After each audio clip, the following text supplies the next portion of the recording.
Gridiron Grinder! Hut hut hike! All right, we're rolling. It's Friday night, Gridiron Grinder time. I'm Ryan. With me, as always, is my buddy James. Just a couple of dudes hanging out, talking about what's going on in the NFL each week. This is episode 173 of Gridiron Grinder, and we're going to kick things off with Name That Stadium. Then we're going to cover the news from this past week. After that, we are sadly going to give you our Week 18 final week power rankings and game picks. And then last but not least, we'll close it off with question of the week. So with all that being said, how's it going tonight there, James? It's going all right. How's it going with you? Pretty good, man. Up and down, whatever, but I'll just say pretty good to avoid going down the rabbit hole. Yeah, know the feeling. Well, yeah, man. Hey, whenever you're ready, why don't you do a little name that stadium for us? So I'm assuming that nobody guessed last week because I just completely threw them off because I'm normally at a stadium that's hosting a game that week. But this is part of the show. As you can see, I'm traveling around, going to different stadiums that host NFL games, and first person guess it right. We'll give you an extra special shout out, bookmark it. You can play it back and back for all your friends. And so last week, like I said, I didn't go with a stadium that was hosting a game that week, but I went with Ford Field just because I was so ecstatic with the Lions winning the division for the fourth time in my life. Oh yeah, and the first time since '93, and the Yeah, first time since it's been the NFC North. yeah, and so Ford Field's going to host its first playoff Playoff game game. Yep. in 2 weeks now. We'll get into that in a little bit, but Sure. or not 2 weeks, next week now. Or Yes. A week could from have been Sunday. could have been 2 weeks, but El Shafto. fucking refs are on the take. Oh yeah, they fucked us good, man. Yeah, so, like I told you, I didn't realize this during the game until somebody said it after the game. But it was the same officiating crew that blew the pass interference call at the end of the Green Bay Kansas City game. Yeah. Well, So here obviously, let's do this. Let's just officially say we've moved on to our recap of the past week, and yeah, let's just all right, talk about it. All right? Because yeah, yeah, that's obviously probably the biggest news of the past week was Detroit getting effed by the refs. yeah, and what is even worse about it is I've read articles where the NFL is blaming the Lions Yeah. for the refs fuck up. Yeah, they're Like, they're trying hard to work their way out of it. But there's so much video evidence to just be like, no, you guys fucked up. yeah, and they even issued a fucking memo Yeah. saying that Mrs. What does it say? Where's the fucking to allow the defense an opportunity to match personnel to avoid deception and to ensure fairness, a player must immediately report the change in his eligibility status to the referee, who will inform the defensive team and will blah blah blah make an announcement. Which they did. They just He announced the fucking wrong did that. number. No, they didn't announce it over the fucking speaker like they normally do. They didn't say, push a button and say number 70 has reported eligible, because then Decker would have been like, wait, I reported eligible, not 70, Yeah, 68. yeah. And where so Decker goes to the fucking ref, reports eligible. The ref Went and obviously talked to the defense. talk to the defense, Yeah, and you can see him going like this, like yeah. eligible, and just said the fucking wrong number. Secondly, why the fuck would number 70 report as eligible and then line A up at fucking guard. guard? Yeah. No, obviously it was Come on. garbage. Well, and then they try saying that even if he was eligible, the wide receiver covered him on the line anyhow, and so it was an improper formation. Well, yeah, The but wide receiver didn't cover him on the line. correct. Yeah, the wide receiver You saw the wide very receiver fucking clearly back up. was a step back and signaled the referee that he was off the line. And then the Yeah. guy next to him was even farther off the line. Dude, it was so bad. It was so bad, man. And there's even a video of Goff telling Decker to go report in the huddle, man. So Decker's in the huddle. Goff tells him to go report. Decker goes over to the ref. Why the fuck would an offensive lineman walk out of the huddle to go talk to the ref? Hey, ref, Happy New Year. How's it going? Man, fuck that. No. He's going over there to say I'm eligible. Yeah. I'm reporting as eligible. The ref got confused because apparently earlier in the game, whatever his name Skipper, is, 70, in the first quarter or whatever, he reported eligible. So the ref got confused because Skipper was coming in off the sidelines and Decker, but Skipper wasn't the one saying, why would Decker walk up to his ass? No, dude, the refs totally fucked it up. And when you watch the video, honestly, it looks like the ref was a little bit complacent when all that happened. It just like looking at it in his face looked like he was kind of half checked out there. And it's dude, you can't do that, man. Decker's talking to him, and you can see as Decker starts talking to him look over at the guy running off the sidelines. It was like, come on. Yeah, the refs shafted us. We could have had potentially 2 home games.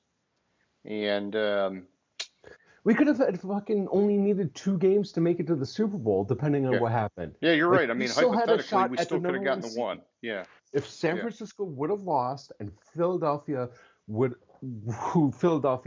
you needed San Francisco to lose, and we would have beat Dallas, so we would have been up on them. We would have beat Dallas. So, Philadelphia would have won the division, even though it would still been up in the air. But we would have beat Dallas, so we would have had that, and we would have had on a 3-way tie. We would have won the tiebreaker if San Francisco lost 1 game.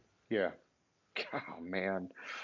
Oh, it's so bad, dude. Yeah. I mean, I there's like 1,000 videos on YouTube about it, and a lot of them are people just bitching, right? But then some of them are really good with the video evidence, piecing it together, saying, hey, this happened and this happened and this happened. And, like Detroit did what they were supposed to do. And the refs, it's pretty obvious they messed it up, man. Yeah. On ESPN was all fucking over it. Like 5 minutes after the game, like they went to commercial because they were talking about it. They went to commercial and they came back with SVP and they're like, well, we thought that he just didn't report eligible because that's what they were saying. Like he didn't report eligible. And we thought that. But as you can clearly see, he goes from the huddle, like walk you through. He leaves the huddle. Like, why the fuck is he leaving the huddle? The ESPN didn't say fuck, but why would he leave the huddle and go talk to the ref if he wasn't going to report eligible? But and then they pointed out, you can see the ref is looking over here at number 70, not paying attention to Decker right in front of him. Yeah.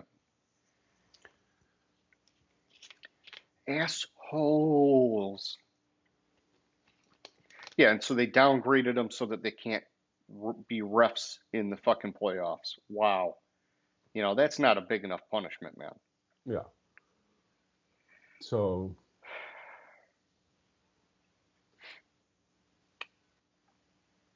Yeah. It's just, I was beside myself after that. Like,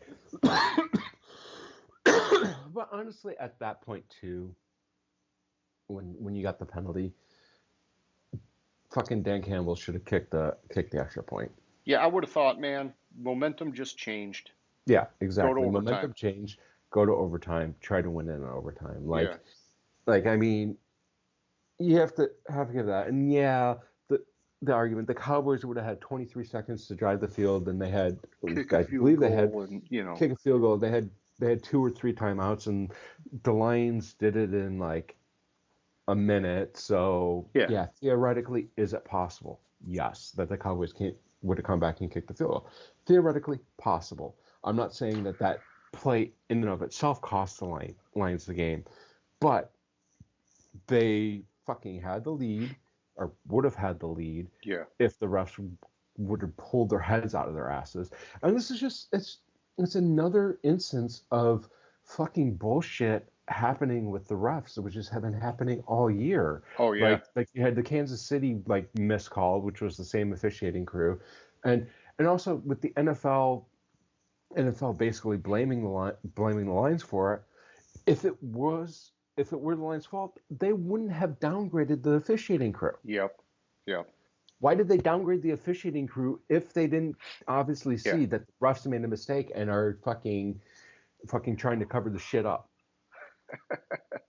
And it is incumbent on the player.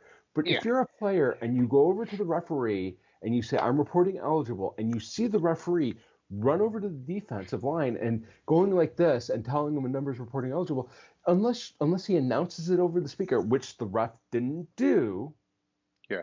you're not going to know what number he said reported as eligible. Oh yeah, dude. You assume that you and, were talking to him and he fucking knew and you there were reporting as eligible. and there have been players that have come out and have said, you don't wait to hear it over the announcement because it's obvious who the eligible player is. Yeah. It's got to be the guy on the end of the fucking line. They're like, that's just the way it is. They're like, we don't even listen to the number anyhow because we just know when we see them line up who it is. So it's like, it would just honestly, in my opinion, it would just be better if the NFL came out and said, look, these guys made a mistake. They're human too. We're sorry. It is what it is. Mistakes happen in every game. Some of them have bigger consequences than others. This one obviously was a fucking disaster, but what's done is done and we got to move on. If they would just say something like that, I'd be like, hey, cool, it fucking sucks, but you're right. We're just going to move on. But no, all the fucking drama, all the backtracking, all the trying to weasel their way about, well, the Lions this, the Lions that. Fucking, dude, there were a whole bunch of Dallas fans on social media came out. They're like, oh, the refs missed a tripping call on the drive before Hutchinson tripped a guy and they didn't call it. If they would have called that play, the game was over right there. This was just them making it even. It's like, no, it doesn't work that way. You don't miss one call, so you fucking make another call to make up for it? No. But this bullshit video of the tripping call, Hutchinson tried to trip somebody. He didn't actually fucking trip somebody. Gotcha, on the video. Gotcha. He didn't even make contact. You see his leg shoot out. He didn't make contact with the player. It was a false attempt. All right, I got you. See, I didn't see the whole video, so I don't know. It was an attempt. It didn't actually fucking trip the player. Since it didn't trip the player, you can't call a tripping penalty. Oh, man. Yeah. We got shafted, man. We got shafted. It doesn't feel good, James. So I like this point in this article that I pulled up. Because NFL sent a memo regarding players reporting ineligible and like a video about it. And the video shows first the one other time in the game against the Cowboys, Skipper came on the field for an offensive snap and shows him doing everything he had in order to report as eligible. The next ship shows what the world has seen constantly from one angle another, Skipper coming onto the field, subbing in for someone. Skipper is circled as he runs in the general direction of Allen. Yeah. Well, Allen was by the fucking line, or maybe like he went in that direction and then he talked to Decker. Skipper has come out and said he didn't say anything to the fucking ref. Yeah. What the league conveniently ignores, and this is an article, it's a Lions slit. What they ignore in the video is Decker walking towards Allen as Skipper comes on, appearing to wipe his chest. The universally accepted signal to report as eligible. Allen seems to be looking right at him, and Decker, accompanied by Sewell, walks to Allen to presumably make it verbally clear to Allen he's reporting as eligible. Yeah. Why else would he walk over to the fucking ref? Yeah. He did. And the memo says, immediately report the change in the status, inform defense, blah, blah, blah, rub his signal with his hands up and down his chest, and to report to the ref his intention to report as a receiver. He literally did all that. He did all that. The physical signal on his chest, and a subsequent verbal signal to declare himself as eligible. And I like this quote in this article. He was not walking to Allen to wish him a happy new year. Yeah, late in the game, just for the heck of it. Hey, man, happy new year. Yeah. And then, I better get back to the line. And then the video goes on, apparently, to describe an illegal formation if Skipper had reported as eligible, which is irrelevant because he did not report as eligible.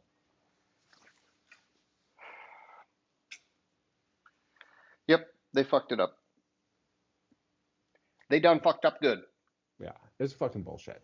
I was I just threw the roof. All right, well, we can keep talking more about that, but let's burn our way through the news here and fucking do our show. So, James, Pro Bowl rosters have been revealed. The Lions, I was really happy to see they had five guys make the Pro Hmm. Bowl.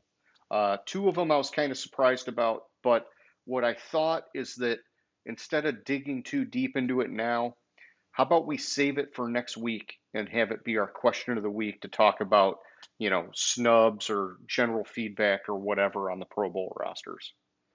Okay, I mean, it's the Pro Bowl, like fucking It like means nothing now. last year. Tyler Huntley made the Pro Bowl, so Well, yeah, but it was as an alternate, right? yeah, he was technically an alternate, but still, Yeah. it wasn't like didn't they like put wasn't Joe Flacco like the starting QB for the Pro Bowl last year, even though Oh, he yeah, wasn't on the team? but this is the vote on the original rosters. And so these are like hypothetically, supposed to be the best of the best or whatever. And then of course some of these guys are going to be hurt or they're going to be in the fucking Super Bowl or whatever and they're going to be like I'm not going to play. And that's when like the flurry of 50 alternates are going to start joining the picture and we're going to be like, "Oh yeah, Joe's mama shouldn't be a fucking Pro Bowler, but I guess she is now."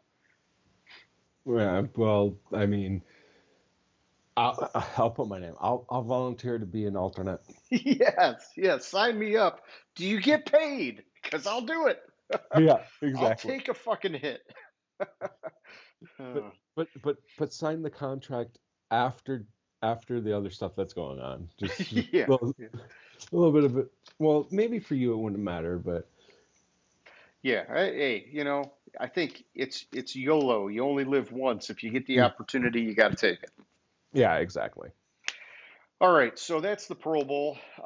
Moving on here, Dalvin Cook, James, apparently, you know, mutually parted ways with the Jets so he could sign with a contender, which, if you read between the lines, was him being a crybaby bitch saying, I came to the Jets thinking that we were going to go to the Super Bowl with Aaron Rodgers, and we didn't. It's not fair. I want out. And lo and behold, he immediately fucking signs with the Baltimore Ravens. Um, I don't like this kind of shit, James. To me, it's like there should be some kind of a restriction to prevent late season things like this from letting a team like the Ravens get even better. It just isn't Hmm. fair, man.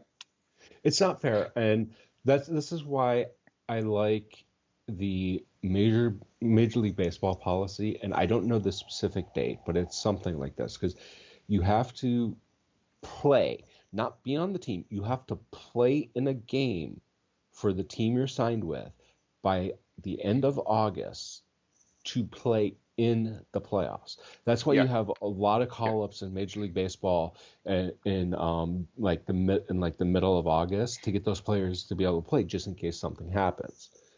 Like there was the Tigers in 2005 or 2005 when they made the World Series. They had I forget who the first baseman was, and I forget who the players were, but they had like their original first baseman was hurt, and then they traded for somebody, and I want to say it was like Scott Shields, but that's not right. And they traded for a first baseman who on in like September 2nd or 3rd, like right after the deadline, he got hurt and he was going to okay. be out for the rest of the he was going to be out, and so they got somebody off for like waivers or something like some I don't know how trades in Major League Baseball used to be really confusing because you had the trade deadline, but it wasn't really a trade deadline because you could make trades after that if the player cleared waivers. Okay. And so the team would have to waive the player and nobody pick them up. So it only really was people with like huge contracts. Gotcha. So they waive the player and nobody nobody claim him off waivers, and then they could trade him to another team. It was some fucked up. Anyways, but that happened, so they got another first baseman for like the playoff push, and they didn't. He wasn't able, or for the run up to the playoffs, but he wasn't able to play in the playoffs for them because he didn't play a game in by the August or whatever. By whatever date, and it's gonna Yeah. bug me. No, dude, I like something along those lines for the NFL. It's like, you know, when the Rams won the Super Bowl. I'm sure you remember me bitching about them bringing Eric Weddle out of retirement, and he ended up getting hurt in that game. But before he got hurt, he actually had a very big key play on one of the first drives of the game, and it's like, dude, you shouldn't just be able to like pull a ringer out off the couch and stack your squad, man. Like he didn't do anything to help you even get to that game. Like it just not, it's like I think that there can be maybe extenuating circumstances for injuries and things like that, but it's got to be within reason. It can't be shit like that or shit like this with Dalvin Cook, man. Yeah, so it was their first baseman was Sean Casey. Okay. And then they picked up who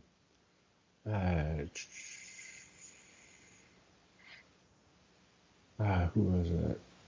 Where is it? I'm not finding his. It was God, it's gonna bug me.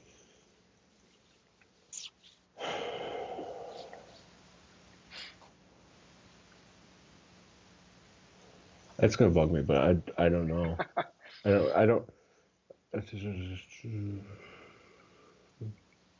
All right. Well, you keep looking, and I'll keep talking football. So, in other news, James, we're going into Week 18. Some teams still have things to play for. Some do not. The teams that do not, mostly playoff teams, are going to be benching some of their key guys. And so the Rams, with nothing to play for, they're in the playoffs, but it doesn't change their seeding, I guess. They've decided to sit Stafford. Carson Wentz is going to get the start over him this weekend. I've heard, I haven't confirmed it, but I heard that the 49ers are doing the same thing with Brock Purdy. He's going to be on the bench. And I don't even know who their backup is right now, but Sam Darnold, I think, is their backup still. Yeah, Sam Darnold's their backup. And then, I'm sure there's a handful of other teams in that same boat. And so it's Week 18. Yeah. I might have to change some of my picks then because for some reason, I missed that the Rams clinched the playoffs. Okay.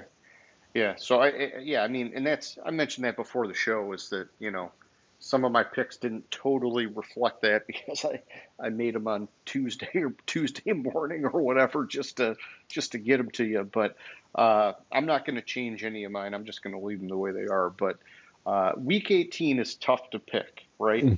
It's very unpredictable. So,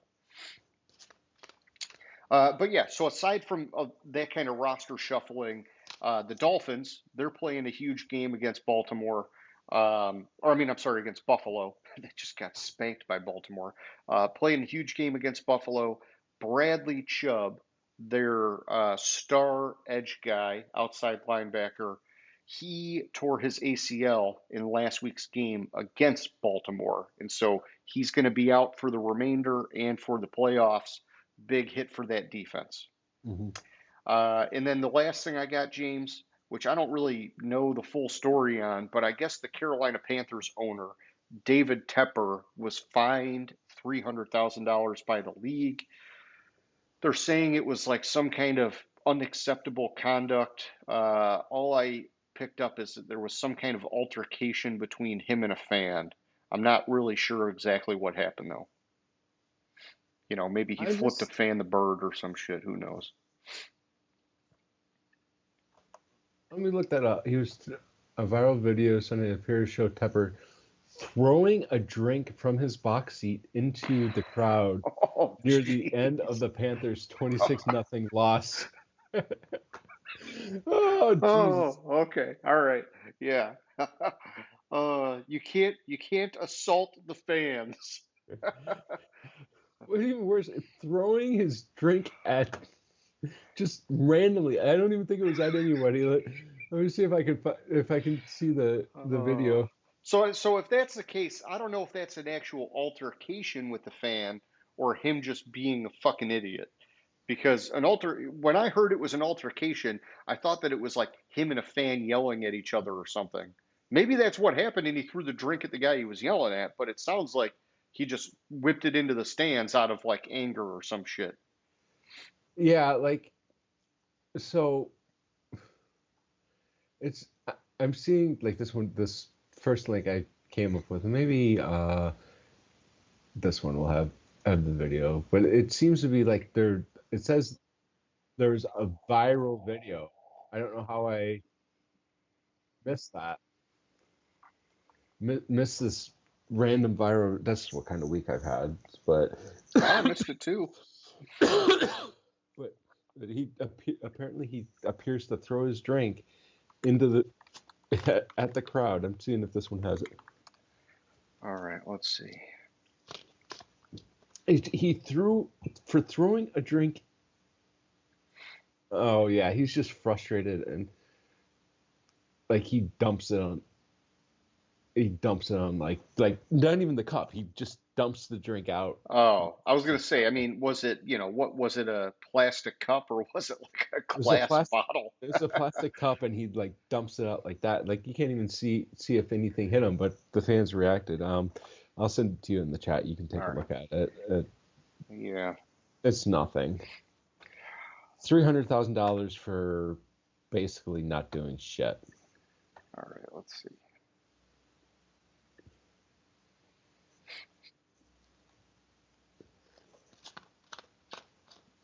Come on, YouTube. They're gonna make me watch a full commercial before they let me skip ahead. Yeah, they made me watch a full commercial too. So not only do they not pay us, Yeah.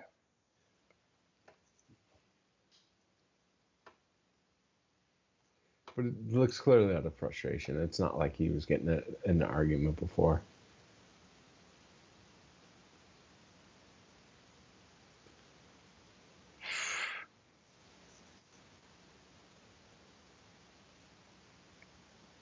Wow, it's just,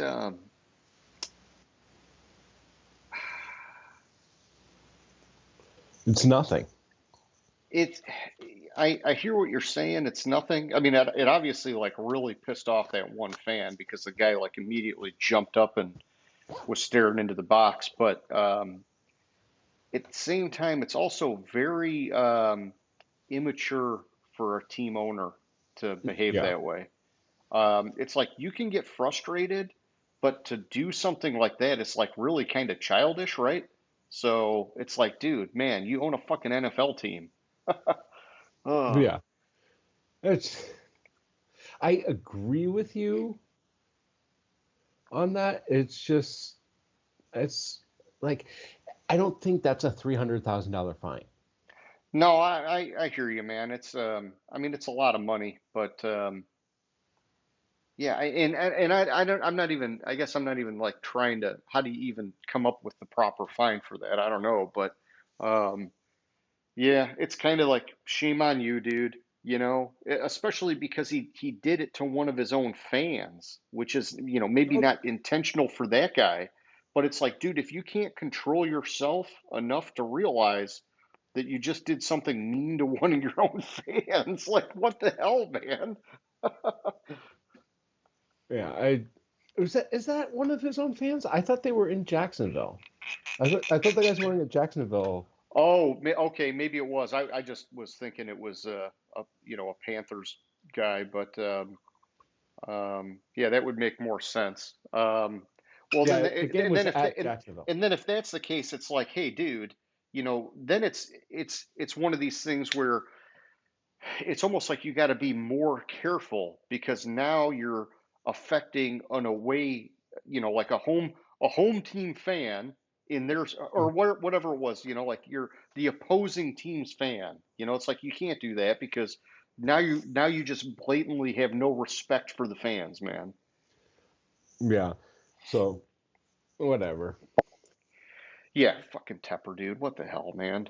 I don't know. I don't really like that guy much, but he's a super fucking smart guy, and I'm glad he got the team. I don't know. I thought I was gonna like him more when he bought the team and I first started to hear about him, and then Yeah. I don't know, just something about him rubs me the wrong way, and something like this is just fucking stupid. So maybe because he fired Frank Reich prematurely, I'm like, fuck this guy. So yeah, Yeah. So one thing that we missed last week yes, that I don't remember. Did we talk about the kicking balls in the Chiefs Patriots game? I don't think so. So I'd caught this earlier this week, and it was like 2 weeks ago that this happened now. But You talk. I gotta blow my the nose. I can hear you though. the a couple of the missed field goals in the uh, Chiefs Patriots game were because the kicking balls were underinflated by 2 to 2.5 pounds per square inch. So they were flat. And Harrison Butker and both New England and Kansas City missed a field goal in the first half. And two of the kickoffs almost went out of bounds. And then at halftime, it was realized that the balls weren't inflated properly. And I say this because the Patriots couldn't have anything to do with the Yeah. underinflated Oh footballs yeah. Yeah. because of the simple fact that the kicking balls are 100% managed by the league. The players don't actually get to touch the ball Okay. before it's in play. Like the league has it, it's brand new balls. They open them up out of the package, pump, make sure they're properly inflated, and then. But also the field goal that was missed by Butker was his first missed field goal of the season, Oh, gotcha. Okay. and it was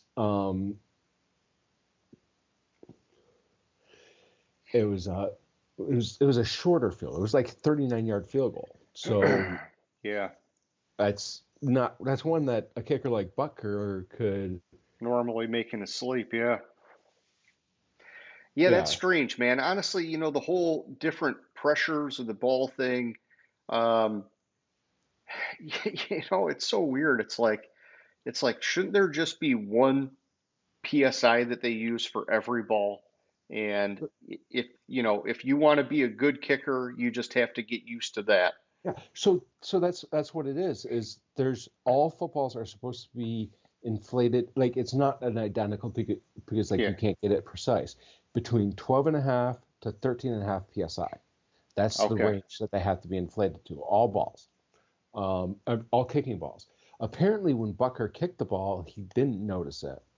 Yeah, No, but a like he kicking didn't ball realize. can be different than a ball used in the passing game or what regular game. The kicking ball is a completely separate ball. Where the That's what difference I'm is, saying is why right, why right. does But the the kicking kicking ball get to be different? Oh, because they want it to because have more because air and no no whatever and no no no not because they wanted to have more air, because if the league is able to manage the kicking ball, there's things you can do to the ball to get an unfair advantage in flight of the ball, that you can manipulate the ball in certain ways to where it flies better or it flies further, sure. not dealing with psi. We used to have when I was in high school playing high school football, our kicker, he used to say that like if there was a little deformation in the ball, if it was just a little bit deformed, those balls were better for him to kick than if it was perfectly straight because No, you I could hit get it that, better. but why can't it just be, hey, here are the game balls. They're all going to be the same. They're all going to have the same pressure, and you make it work. I don't understand why the kicking balls get to be at a different pressure. Is all I'm saying. I don't think the kicking balls are at a different pressure. What the difference is like for like a ball that like the quarterback that you're going to use in the game Yeah, for like running or throwing, yeah, they could the be you manipulated. it no, like not that they can be manipulated, but they can also there's stuff that you do to them for like a better grip Sure. on it. Where the kicking ball, it's brand new and it's used only for that game. And like I forget the number of times, but um but they use it just for that game, then it's not a kicking ball. It's like fresh out of the box that they All use. right, I got you, man. I got you. So I'm yes, just nitpicking. yeah, all balls in the NFL rules require that all footballs be inflated to between 12 and a half and 13 and a half psi. So Okay. all balls, not just kicking balls. But the problem is so for kicking you want it inflated more, where for throwing you want it inflated less. So not to give anybody an advantage, the NFL manages Hmm. the kicking ball. So all the kicking balls are supposed to have the exact same psi in it. Like I pump. You have this kicking ball is supposed to be equal to this ball, so nobody gets an advantage on that. Gotcha. Where certain quarterbacks like it, more inflated. Certain quarterbacks like it a little bit less inflated. The whole issue with Deflategate, I think, is bullshit, anyways. Because if you watch that game, after the balls were properly inflated at halftime in the Indianapolis New England game, after they were properly inflated at halftime, the Patriots did better. Yeah. So they didn't get an advantage for the underinflated balls. Yeah. So why were all these penalties on them? I don't know. Because they cheated. Yeah. Sometimes cheaters don't prosper, James. But it's not cheating if it fucking put you at a disadvantage and you played better after. Either way, I came across the article. I thought it was interesting that because Belichick was asked about it and he said, "We don't have anything to do with it." Were we aware of it? Yeah, definitely. As I understand it, they were all the same. I don't know what the explanation is. It was something same for both teams. You'd have to talk to the league about what happened on that. That part of it, they Yeah. control all that. Yeah. I just thought it was funny, especially with Deflategate and like Yeah. They're he's coming like after him hard. he's like, Yeah. man, fucking stop Yeah. asking me about the inflation of footballs. Yeah. And was there a camera spying on their plays too? And come on, what's going on here? Yeah, don't get me Uh, started on Spygate. Spygate, Yeah. which fucking U of M did even worse shit with that. Yep. But I digress. Let's move on. Sure. Yeah, I had nothing else for the news. So if you got something, hit it. If not, we'll move on, man. I I think that was it. Like that's all I had for the news. I just wanted to mention that last one because I don't think we had talked about that. Didn't think we had talked about that last week. Yeah, that's cool. Well, yeah, let's move our. I can't talk. Let's switch gears, whatever, segue over, do our week 18 power rankings, James. And so when you're ready, my man, give me your 1 through 5. All right. There's only really two changes, minor adjustments in my 1 through 5. Baltimore, San Francisco, 1-2. They both had victories. Baltimore even more impressive victory than San Francisco based on the teams they played and the score. Sure. Then I moved Dallas up to 3, up 5 spots to 3 because they beat Detroit. I didn't move Detroit off of 4. I didn't drop them off of losing to Dallas because They didn't lose to Dallas, but they yeah. didn't fucking lose to Dallas. I moved Dallas for beating Detroit because, well, I wasn't gonna do it. And then I was just like, yeah, I got to give them. Like they beat Detroit. They technically beat In the record book, it's in the record book. yeah, So they got technically the they're a win. better They team. got the than- win. Somehow they were given the win. Yeah, and then at number 5, I have Buffalo. They moved up 1 spot into the top 5. I don't like Buffalo in my top 5. I don't trust Buffalo at all. Yeah. It's based on what happened this week. It's what hit the Buffalo moved to the top Just how 5. it played. Yeah, I got you. Yeah, so for me, I've got Baltimore and San Francisco at 1 and 2 respectively. Nothing changed there. 3, I've got Cleveland. Probably a little bit of a stunner, but I bumped them up 4 spots. It's the old adage, defense wins championships. I don't know that they'll make it to the Super Bowl, but they've got one of the top defenses, if Hmm. not the top defense. And Flacco is doing just enough to make them look like a real goddamn good team. Which is what he did in Baltimore when they won the Super Bowl. Just Yeah. enough for Yep. Let to the keep them defense alive. carry Let the them, and defense win. yeah. So I'm loving it, man. I'm happy for Flacco. At 4, I've got Buffalo. I moved them up 2 spots. This one is weird for me because they've had some close games, like go back to the Chargers game. They almost lost to a backup quarterback, whatever else. But something is telling me that these guys are kind of turning into a dark horse team for the playoffs. And it's like I hear what you're saying. I could see them just as easily get their shit pushed in. Well, I could usually just as easily see them lose to Miami and then they're not in, right? So mm, yeah, like there's a path to where if they lose to, I Miami this weekend, believe yeah. I believe there's a way where if they lose to Miami this weekend, they're not in. I think a lot of other shit has to happen, Okay. Yeah, if I but remember that's all I'm correctly. saying with Buffalo is that it's like they're going to be a boom or a bust, and I don't know what it's going to be. So I would like to believe it's probably going to be a bust, but I don't know, man. It's just weird. But yeah, and then at 5, I've got the Dolphins. I moved them down 1 spot. Basically, when you get beat down like that, it doesn't matter if it's against my number one team on the board. I had to at least drop them one, man, because Hmm. 56 points is, that's a lot to have to take. Yeah, I agree with you wholeheartedly there. I'm just looking for the playoff scenarios. I'm Okay. not finding it offhand. So all right. So me at 6, I have Philly. I dropped them 3 spots. I was not as I was more generous than you on it because I for something was telling me that they could. I mean, it's obvious. I picked Arizona to win. Yeah. Something was telling me that there was something there where they could lose. So, but it's still the Arizona who I have at the bottom, towards the bottom of my board. So they have to fall a little bit. I dropped them 3 spots. Miami, I dropped them 2 spots, and I hear what you're saying with only dropping them one, and I agree with you. It doesn't matter if it's the number one team on my board. You lose by like 40 points, Yeah. you're gonna drop. I dropped them 2. It's also because of like I think they're worse than Philadelphia, so I had to keep them back behind Philadelphia, and I just don't trust them. It's Yeah. another team I don't trust.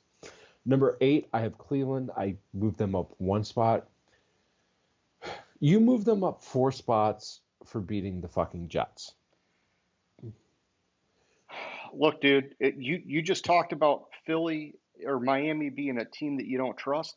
I'm just telling you, right now, I trust Cleveland more than I trust Miami. Yeah, and I can hear I can give you that. But based on the team they played and the score, we completely forgot to do surprise games of the week. We'll Oh, skip that section this week. yeah. I don't want to talk about the games from last week anymore. Um, I'll give you that. It's the Jets, and it's not a blowout. It's a closer game. The Jets were in the game. The Jets put up 20 points on a defense that's supposed to be the best defense, one of the best defenses in the league. Yeah, I mean, all right, so 20 to 37. I mean, that's a pretty good win, but I hear what you're saying. It's the Jets, man. Then I have Seattle. I dropped them 2 spots by losing to Pittsburgh, and I'll talk more about Pittsburgh when we get to them on my board. But Sure. Yeah. fuck, they my or Seattle. It was a touchdown game, but that game ebb and flow wise was all Pittsburgh. Yeah. Kyle Then Rudolph, man, bringing him back to life. fuck, Kyle Rudolph. Who would have thought? Not me, for sure, not All right. me. And then at number 10, I finally put the Chiefs back on my top 10. I moved them up 1 spot. They beat Cincinnati. Basically, I just flipped Cincinnati and the Chiefs because I Okay, didn't know what else to fucking do there. I got you. All right, so for me at 6, I've got the Lions. I moved them up 2. I mean, hey. They won, so I moved them up. Um, the Lions lost. Oh, They they okay, yeah. they won, James. They won.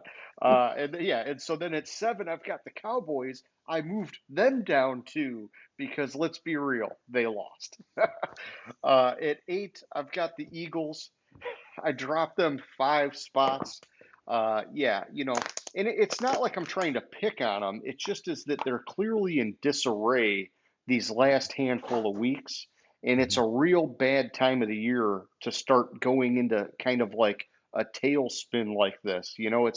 I was expecting them to get better and stronger and get more gelled with their coaching staff as the year went on, and it looks like it's actually going the other way, which is really Yeah. just not a good sign. So then at 9, I've got the Rams. I moved them up 1 spot. I kind of thought, I mentioned Buffalo being sort of like a dark horse team. I kind of am feeling that same way about the Rams, where they, especially on offense, have been sneaky good in the second half of the season. And Stafford has won a Super Bowl. They've got a lot of experience in the playoffs on that team. Aaron Donald, Sean McVay at coach, Cooper Kupp. I could see them surprising some people in the playoffs. And then at 10, I've got the Chiefs. I moved them up 1 spot. I thought it was a quality win against Cincinnati, especially since Cincinnati's defense is good. But it's still hard to know what we're getting with Kansas City, man. They just it's the wide receiver thing is really holding that team back. If they had a reliable wide receiver, be a whole different ball game. But that's Hmm. okay. Back to you at 11, my man. All right. So at 11, I kind of previewed this. I have Cincinnati. I dropped them down 1 spot. Like I said, I just flipped Cincinnati and Kansas City because I really didn't know what the fuck to do with Cincinnati. Sure. Yeah. Um, 12, I have Houston. I moved them up 1 spot. I probably should have moved them up more, but they're young and they've been kind of inconsistent. They have games like this where they win 26-3 and then against a team that they should, and then another team they should beat they lose to. So I don't know what the fuck to say about Houston. Yeah. I got you. Um, then number 13, I have Tennessee. This is this is another one where I just flipped the teams because I didn't know what the fuck to really do with them. Sure. I had Tennessee last week at 12, Houston at 13. I just flipped them. Houston beat Tennessee. I don't know where to go with Houston. I don't know where to go with Tennessee. How far down to go? Um, I just somehow they end up in my top. A 5-12 team ends up in my top You'll like top them. You'll 15. like them. Yeah. I started way too high on Tennessee and couldn't find the proper point to drop them, and this is where they are. Then I have the Rams at 14. They moved up 1 spot. They beat the Giants by 1 point. Let's be honest. They shouldn't move up that much. If you beat the Giants by 1 point, you shouldn't be not a top 10 team. Um, Ryan. And then Forget you, James. Forget you. When they win a playoff game, I'm going to be like, dude, I told you. I told you. I agree with you. They have a chance of winning a playoff game. It just better not be fucking at Detroit, Oh, yeah. I'll cry. motherfuckers. Yeah. And then 15, I have Jacksonville. They beat Carolina, but I moved them up 2 spots. It's also kind of like there's a bunch of teams like right here that lost games they shouldn't have lost. Sure. So they kind of got the 2 spot bump off the win. Otherwise, they would have probably stayed the same where I had them last week. I got you. All right. So as I'm doing my 11 through, well, here, I'll start at 11. I've got Houston. I moved them up 2 spots.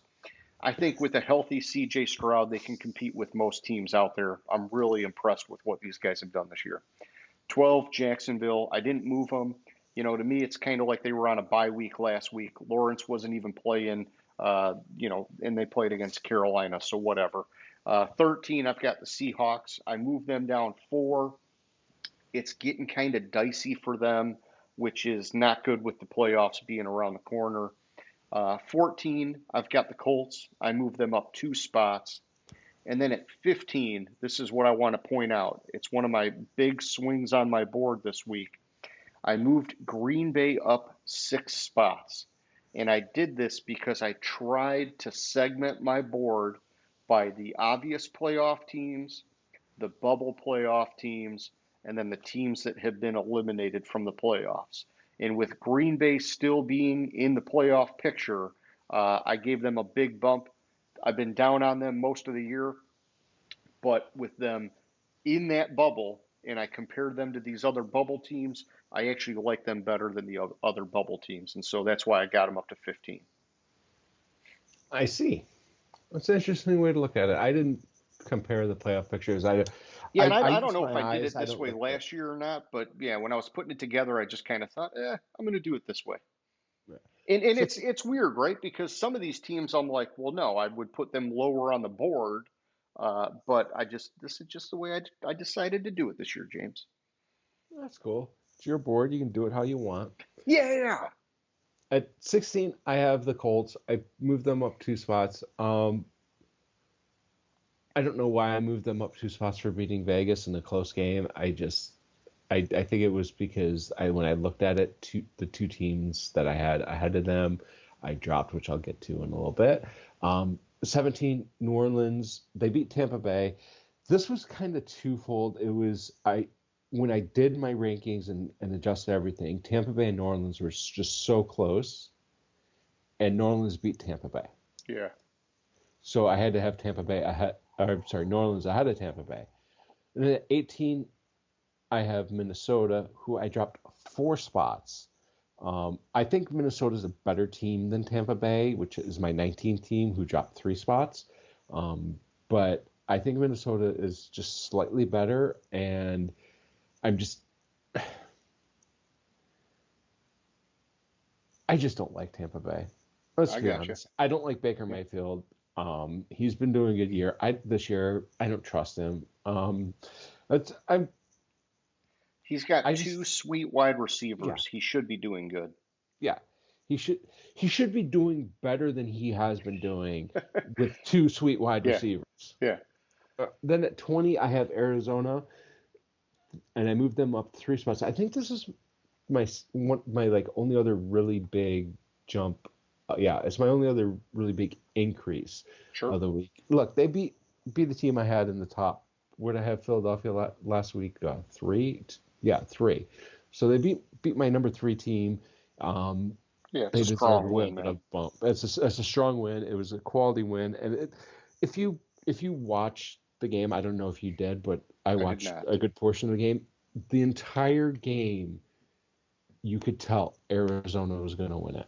The Okay. entire game, like it was just like it was obvious.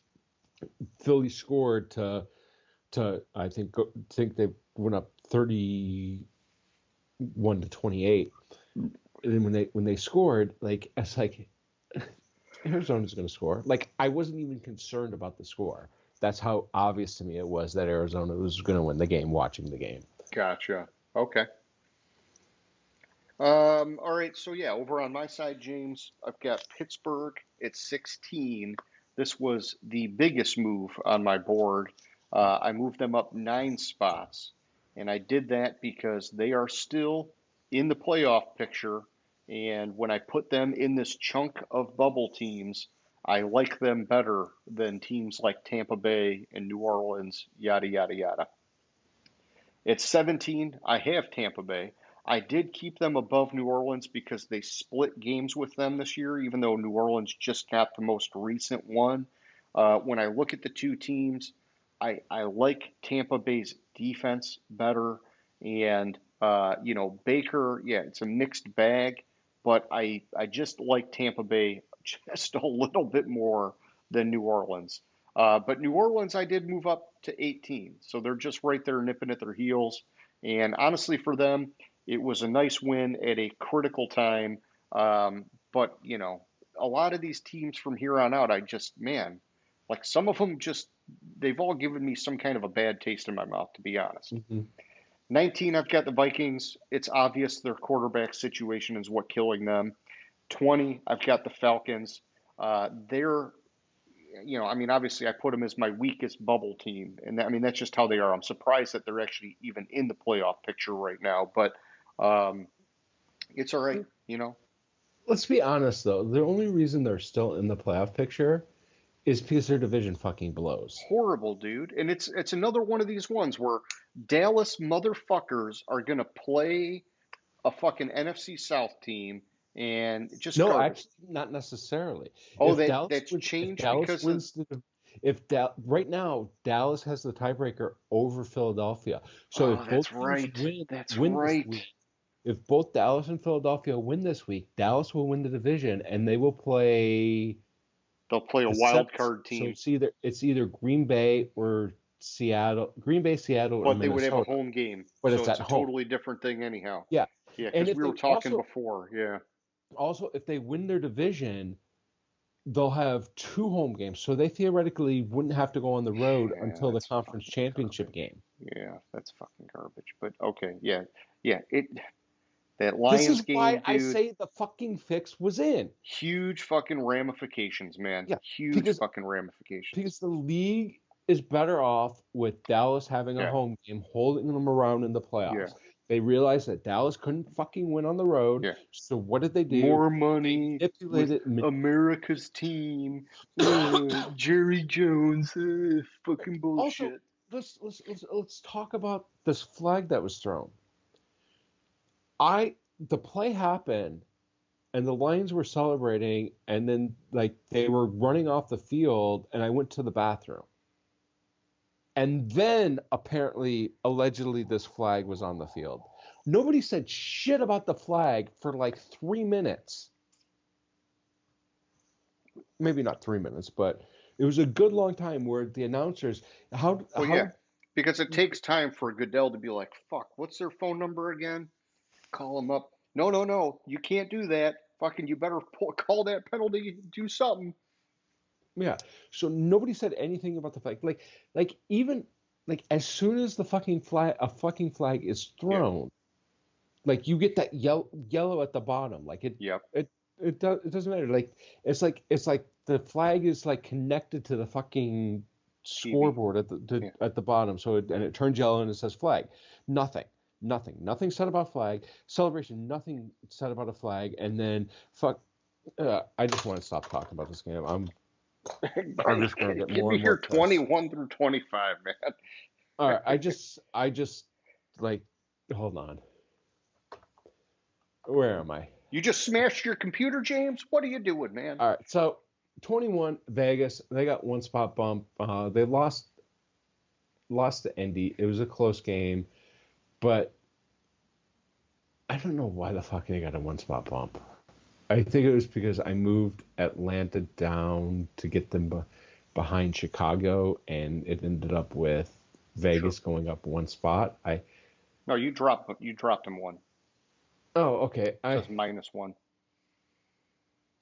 So when I threw my glasses, it deleted the -1 from there, and so it said it says +1 to me.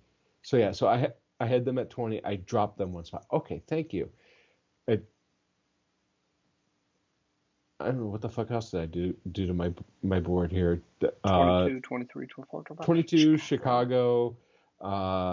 They stayed the same. They beat Atlanta. I had at how is this? Oh, because I moved Atlanta behind. I don't Yeah, you know. dropped Atlanta down.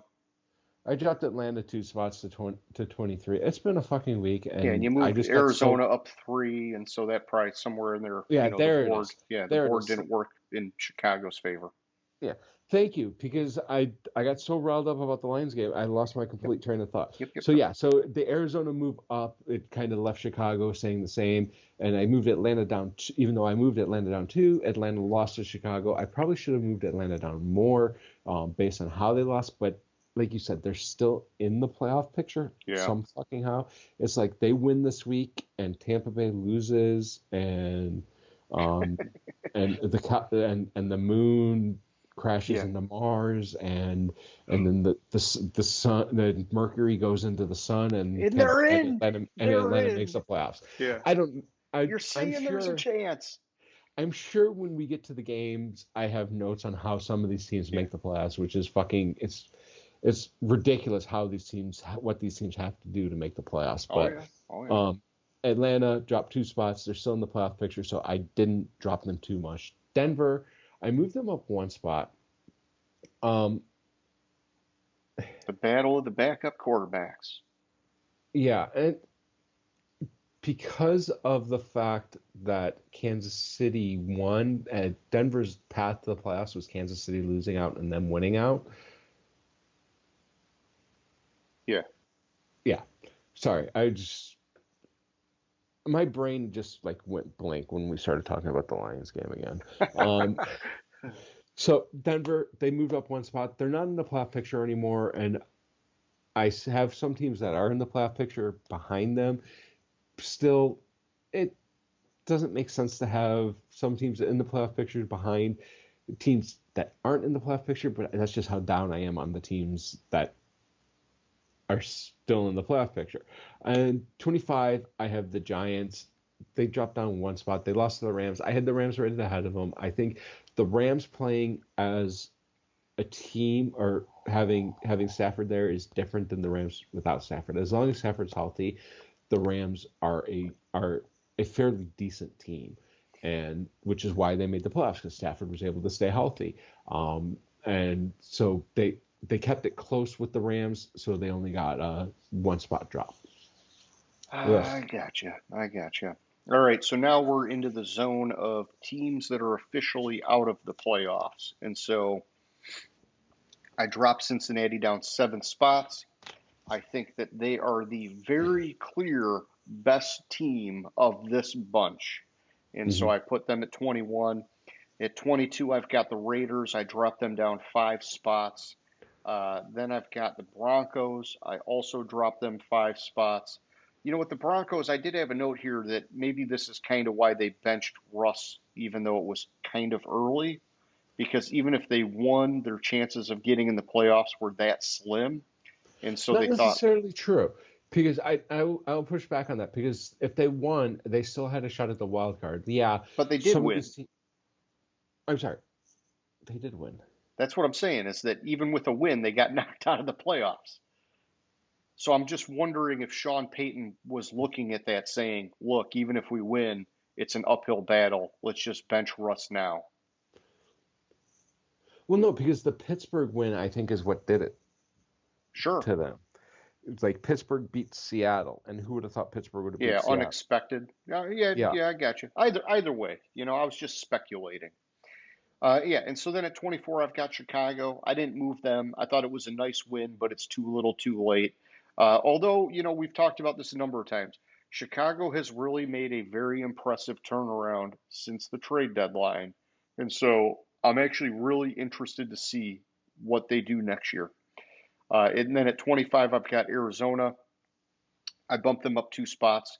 I thought it was a nice win. It just doesn't mean anything in terms of playoff hopes. That's all. So back to you at 26, man. 26, Green Bay, they moved up 2 spots. They beat Minnesota. I just, I, I don't like this Green Bay team, even though they still have a shot at the playoffs some fucking how. Yeah. Like two camels have to shit on a dime in Japan for them to make the playoffs, but they'll make the playoffs. Actually, I think they have most I of the thought tiebreakers. theirs was a win and in. Yeah, theirs is a win and in. They don't need the stars to align. They just need to win. Yeah. I'm having fun with like Yeah. some of these playoff scenarios. They're pretty. Yeah, some are pretty wild, man. Like Yeah. like before the Lions clinched the division. No, the week before that, where if Seattle lost, they would have made the playoffs. And so the week before the Minnesota game, it was like I was literally reading an article that listed the 11 game results that had to happen for the Lions not to make the playoffs. Oh yeah, if you're going 11 lines deep, like you're really digging. Yeah, I mean, what some of them were the Lions lose out, and that was like 4 of the games, and Yeah. then it was like Seattle has to win this game and this game and this game, and the Rams have to lose to this team, and it's like Jesus fucking Christ, like Anyways, I digress. I'll go back to my board. I'm in a loopy mood. Pittsburgh 2-spot jump. They beat Seattle. I just don't like Pittsburgh. They got lucky. Tomlin has another about 500 or better season. How the fuck Yep. he gets this, pulls these out of his ass every year, I don't know. I think this was the most impressive one. Yeah, With like the quarterback bullshit that they dealt with this year, it mhm. was really impressive.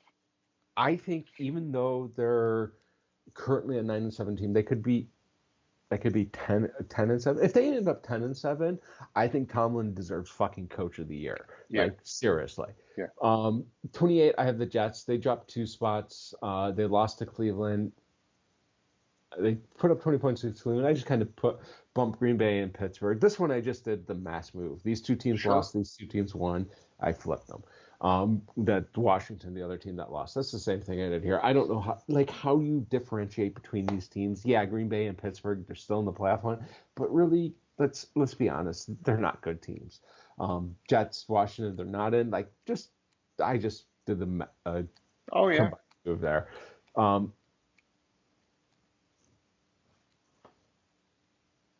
New And then the England Pats at 30. at 30.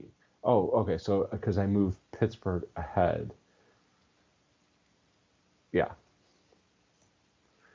Okay, I was just confused. So I moved Pittsburgh ahead because Pittsburgh was 30 last week. Patriots were 29. Moved the Patriots down, and then I had not much to say about the Patriots. I just lost my shit on that Lions topic, and I need to regroup myself. So let's go to you for Sure. 20, Yeah. 26 to I'll give 30. you mine, man. Yeah, 26, I've got the Chargers. I dropped them down 3. 27, I've got the Titans. I dropped them down 1. And then from 28 on, it is very easy because everybody on my board lost. And so at 28, I got the Jets. 29, I've got the Giants. 30, I got the Patriots. And so I'll let you do your dumpster fire first, my friend.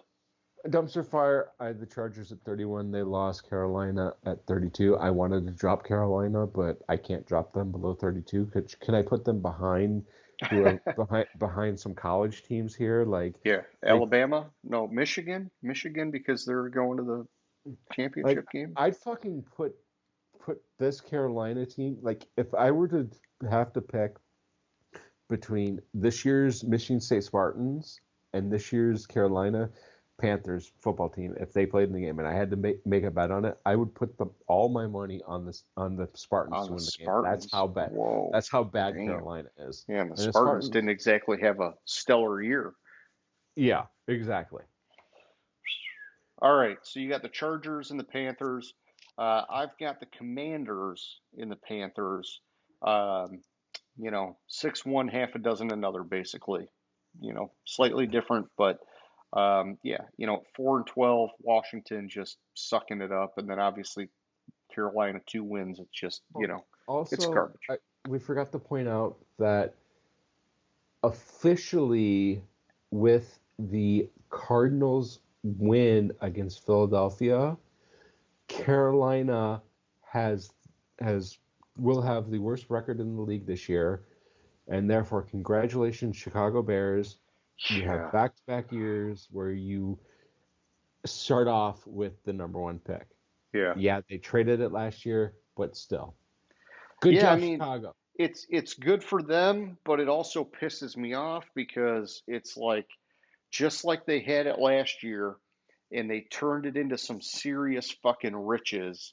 They Hmm. could do that again this year, and then we're dealing with a fucking ridiculous team that we got to beat in the NFC North. And so, but at the same time, it's like, hey, if you want to be the best, you got to beat the best. So let them rise up and give you some more competition, right? So, Yeah, but also, thing is are they going to pass on a second year in a row picking a quarterback? They lucked out last year. Let's start off with that. Last year, it was clear that C.J. Stroud, Bryce Young was going to be the number one pick, and he was going to Carolina, and that's probably who Chicago would have taken if they were to take a quarterback because he was he was testing and rating higher than C.J. Stroud going into the draft. Let's be honest there. They dodged a bullet by yeah, trading that pick. big time. Are they are they really going to pass a second year in a row on a quarterback like that? I think it's all That's going to depend on how much teams are offering to trade into that spot. and I I'll think give if you that. I think if a team offers a couple first round picks or a combination of picks in like blue chip players, they're going to hang on to Fields for one more year, man. I mean, Well, he they're he going to hang on to him for one more year, anyways. He's still under yeah. contract for Well, one well, more I'm year. saying I'm saying they're going to commit to him being the guy for at least one more year. They're not going to go and draft a replacement. If somebody's coming in with this just massive bounty, they're going to be like, "Hey, we're taking it," because Fields did show enough Mm. that you could make the case. Yeah, you let him go one more year. I disagree partially with that, but I I, see your dude, point. dude, I'm saying, it's like what I was saying at the power rankings. It's like look at the team before the trade deadline, look at the team after the trade Hmm. deadline. They're two different teams, man. Yeah, and they did defense at the trade deadline. I don't remember any Correct. offensive trades. Correct. But Fields started having more success on the ground. He Hmm. started having more success connecting with DJ But that's been Moore. the case through his whole career. Like the first half of the season, he sucks, and then the second half of the season, it's like, where was this? I He got you. did the same thing I got you. last year. Yeah. He did I the same thing mean, last yeah, year. yeah. So you want him to draft a quarterback. I don't want them to draft a quarterback. I just think they're dumb if they don't. All right. All right. I understand you. I understand you now. We're good to go. All right. Any final thoughts on the F power no. rookies? All right. So we're gonna move on to the game pass. I gotta make up some ground. I lost another game on you. Even though we both like we're trending better towards the end of the season. Like I got 11 right, you got 12 right. Gives me a total of 143 or 56%. You a total of 155 or 61%. And normally, I'll put that caveat. Normally, all these games we do them in order from NFL.com, but when it comes to week 18, none of the start times are announced. So this is the order they were listed on NFL.com at the start of the season, Yeah. and it's not going to be in the order and in the actual order. So like we lucked out. One of the Saturday games is in the top two, but the other one's like down at the bottom somewhere or in the Yeah, middle. it's all good, man. So first up, we have Seattle Seahawks at the Arizona Cardinals, and so I have a lot of fucking work to do. So I had to pick and choose where I was going against you, where I was going with you, and I'm just going. So Seattle wins. They need a little help to make the playoffs. I think they need Green Bay. I think it's just Green Bay they need to lose um, to make the playoffs. So they need a win and they need Green Bay to lose. If I am correct, where the fuck is this game? This, well, I was going to say, oh, it's at Arizona, but you're saying where Yeah, is it in your notes? yeah. So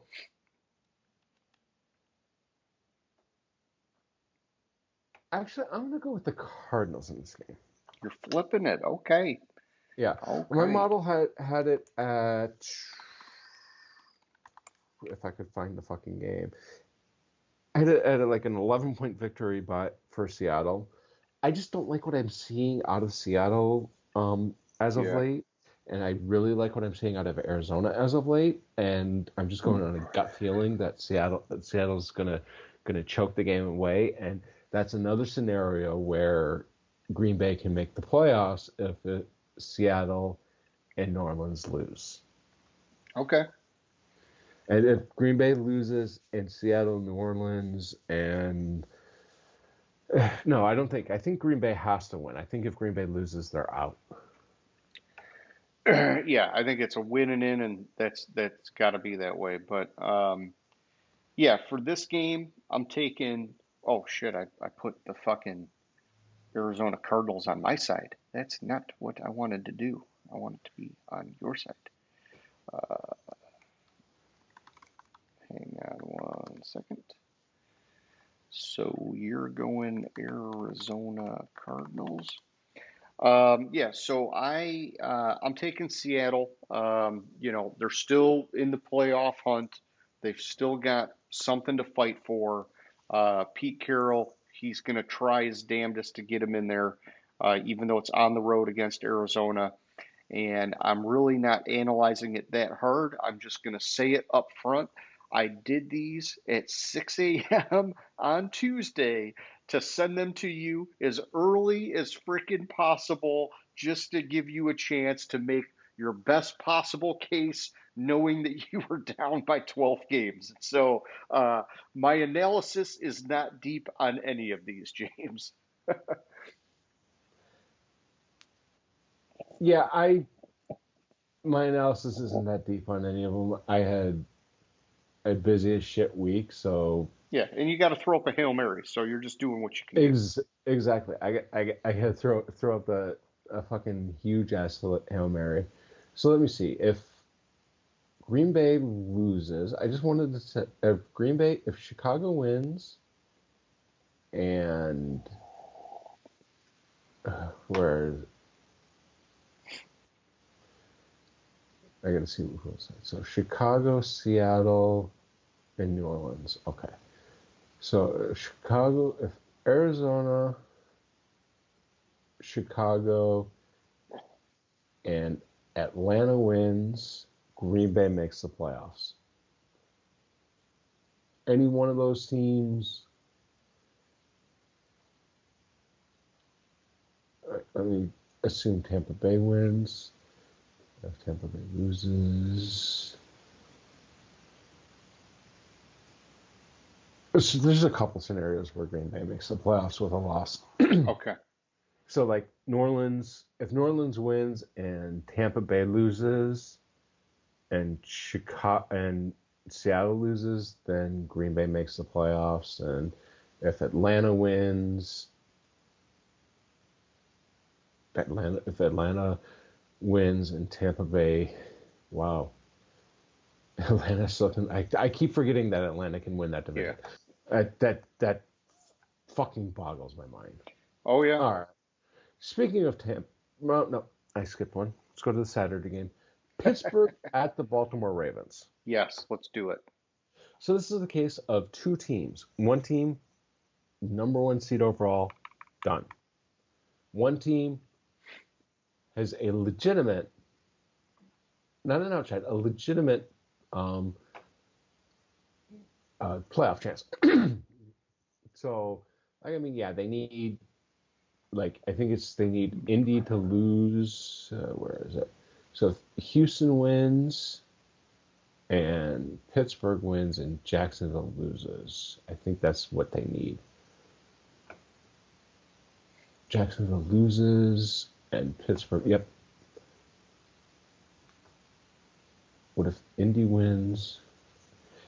They need Jacksonville to lose and they need to win. Okay. Period. That's what has to happen for Pittsburgh to make the playoffs. Doesn't matter what you do with the doesn't matter what happens in Indianapolis, Houston. If Jacksonville loses and Pittsburgh wins, then they're in the playoffs. Because then, if Jacksonville loses, the winner of the Houston Indy game is the AFC South champion. Gotcha. Anyways, my model had Pittsburgh winning this game. I think it has to do with the fact that Baltimore has nothing to play for, and so I just went with my model on it. I was surprised that my model had Pittsburgh winning the game, but it was like a 16-14 win, probably because I think they're sitting Lamar to prevent him from having that Week 18 injury that prevents him from playing in the playoffs for a 17th year in a row. Yeah, so when I did these at 6 a.m. on Tuesday, the last I heard, Lamar wanted to play, and I've now heard that he's not, but I heard he made some comments about he doesn't like bye weeks and he doesn't like that week off between the regular season and the playoffs if you have the 1 seed because he feels like he comes back cold or rusty, and so that he wanted to play so that he didn't have too much time off between now and the next game. Um, Either way, I picked Baltimore. I'm not going to change it, even though they're benching him. Baltimore's still an incredibly talented team. They are playing at home against a division opponent that they would love to beat and help end their playoff hopes. And so I'm going to stick with my pick, man. I'm going to go with the Ravens. Well, let me see something on that. If Baltimore wins the game and Jacksonville loses, yeah. So Pittsburgh has to win to make it. Well, that fucking doesn't make sense why that game's on fucking Saturday then. Because if Pittsburgh loses, no matter what happens in the Jacksonville game,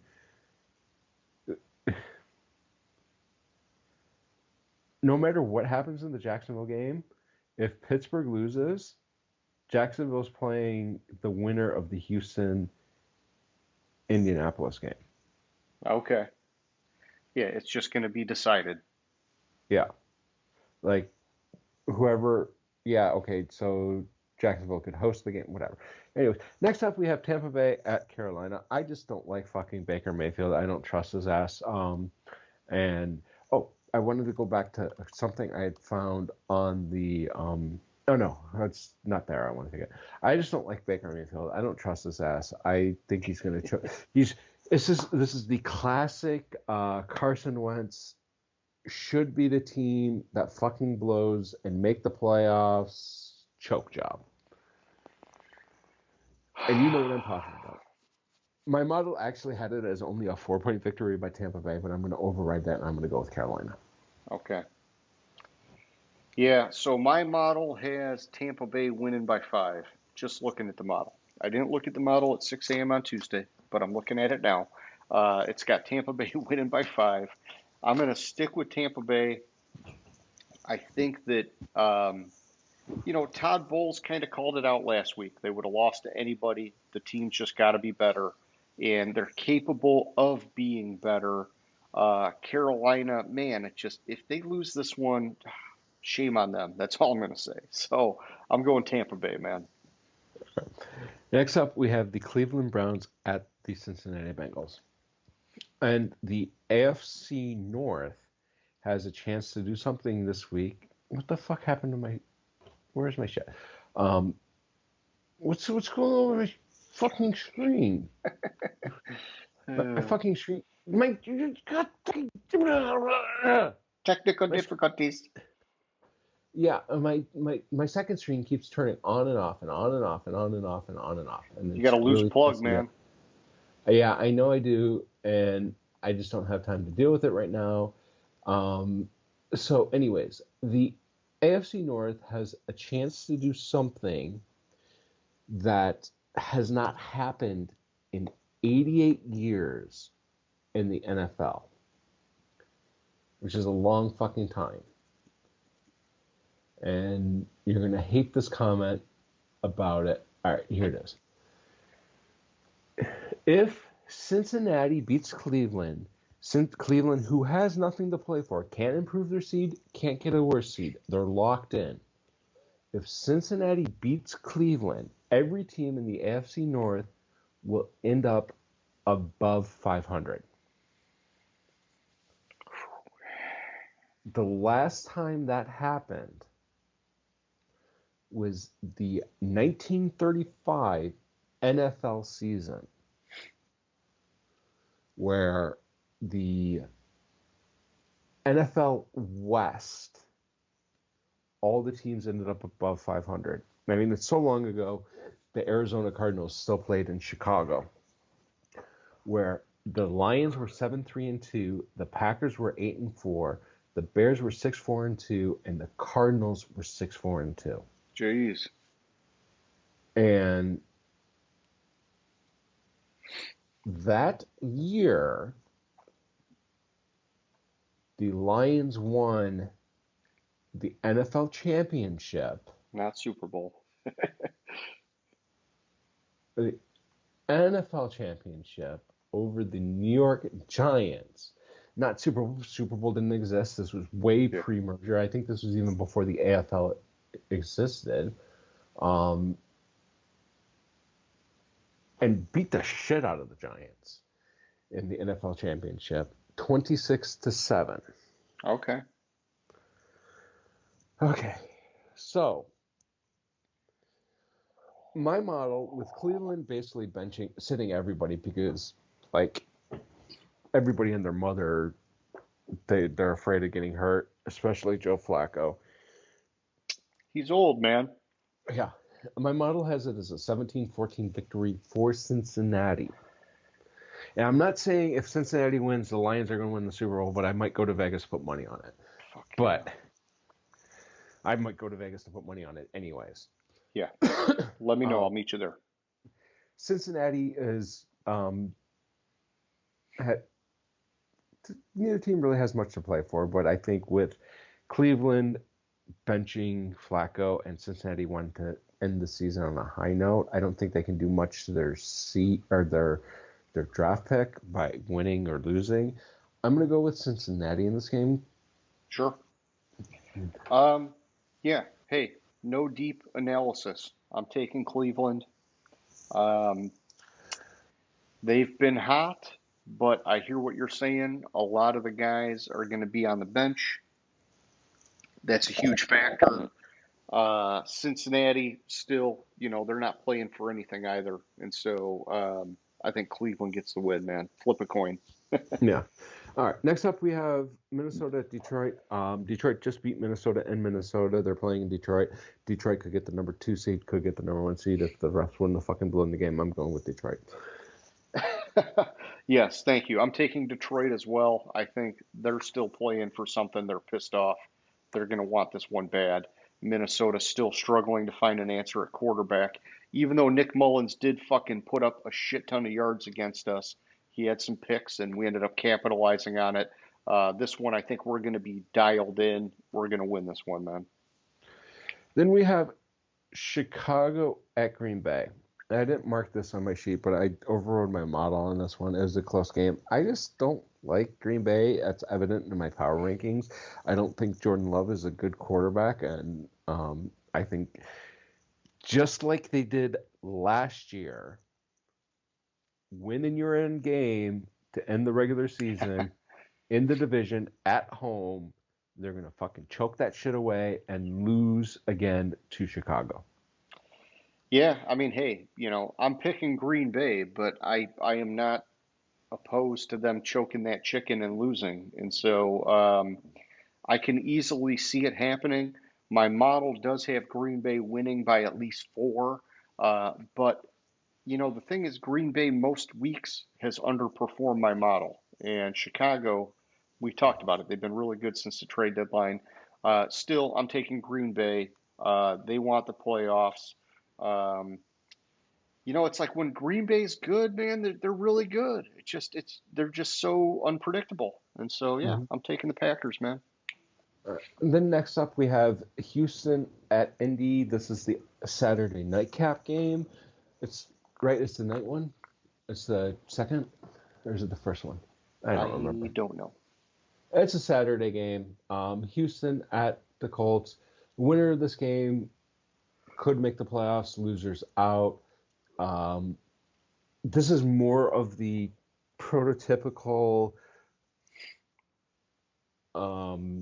game that the NFL likes to put on last Sunday night, except for there is some reliance on other games, because if Pittsburgh loses and Jacksonville loses, then it's more. If Pittsburgh wins, then it kind of throws off this team's chance. Their only chance is to make the win the division. Okay. Either way,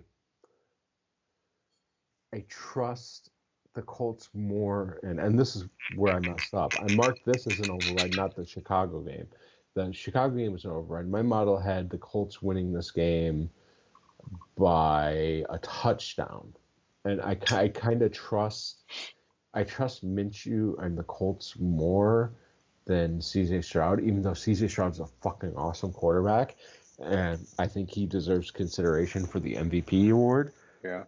this year It's based too on bad he how the got hurt, season man, went. because he might have gotten Yeah, it. exactly. If he wouldn't have gotten hurt, I guarantee he would get it. But I mean, he took a team that won 4 wins to 9-10 win team. Yep. It's impressive. Oh yeah. He's But way ahead of his time. yeah, but I'm on the Colts. James. I know you got to do it, but yeah, I'm taking No, Houston. my model had the Colts winning. Oh, that's right. You said the override was meant for the Bears. Yeah. Um, yeah, so I'm taking Houston. My model has them winning by 2, so it's tight, but they've also, well, I can't necessarily say they've overperformed my model because Indianapolis has also overperformed my model, so it probably washes out. Um, I'm just riding the hype train of DeMeco Ryans and CJ Stroud. I'm loving everything they've done in Houston this year, and I think that in the high pressure stakes of, making the playoffs potentially, they're going to be the ones to come out on top, even though it's in Indianapolis. I'm taking the Texans. All right. Next up, we have. I was just kind of manipulating something on. We have the Chiefs at the Chargers. Chiefs Manipulate it. Chiefs don't have anything really to play for. They can't move out of the 3 seed. I don't believe. I was just seeing if I could get them, if they would bump out, and no, they won't. Win or loss, they're the 3 seed. Um, it'll stay the 3 seed. They have nothing to play for. They're benching everyone. Chargers, on the other hand, are the Chargers. I'm on the Chiefs. uh, no reason to flip it. Yeah, no, I'm taking the Chiefs. The Chargers, they're just freaking god awful this year. And yeah, I was at lunch today, just going on a quick tangent with a guy talking about, man, that would just be the best landing spot ever for Bill Belichick because at Mhm. least he would have a quarterback and the defense has talent. He would make them a good defense. And I agree. I think that if Belichick leaves New England, the Chargers should be his new home. But, there's a lot to that, and we'll talk more about that another time. So either way, I'm taking the Chiefs here, James. I've heard a lot of people say that with Belichick. Yeah. Spanos are cheap. The end. Buffalo at Miami. Win, you win the division. Lose, you have to play. Let me see. What scenario would they be? This win, you win the division. Lose, I believe you have to play Kansas City. Yep. That's not good prospects for whoever loses because Kansas City in the playoffs, Kansas City in the playoffs. If any team, Yeah. You don't want to play Kansas City in the playoffs, man. I don't care that they're having a bad year.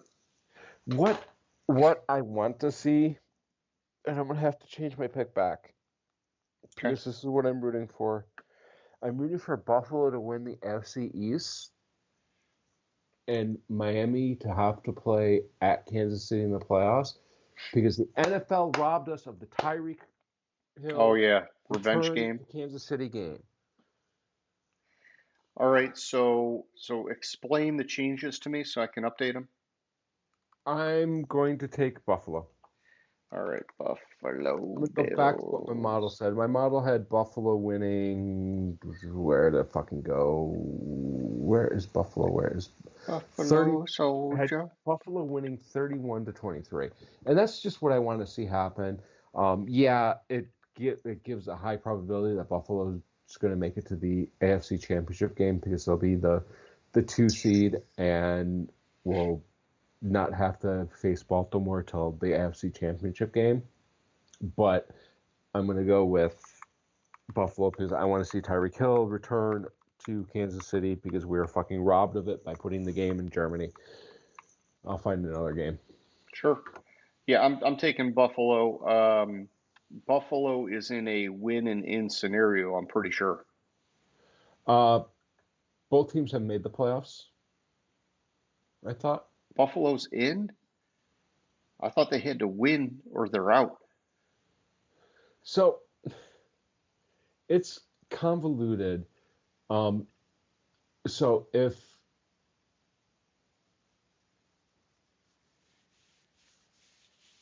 Jacksonville wins, just Okay, yeah, assume this is you're going to happen. saying there's a lot of connections to would, could, should stuff happens. Yeah. If Buffalo loses and Pittsburgh wins, they're out. If If Buffalo loses and Pittsburgh wins, and so they're Yeah, going to know because Pittsburgh's playing on Saturday. yeah, exactly. So if And Pittsburgh wins and they win, do they still get in? I think they do, right? Because they win the uh, AFC East. yeah, if Buffalo wins, they win the AFC Yeah, East. because they got the I wonder tiebreaker if over the Dolphins at that point. But if Mhm. they lose and Pittsburgh wins, then they're out. Man. Now here's something crazy. So here's something crazy. Pittsburgh doesn't control their own destiny.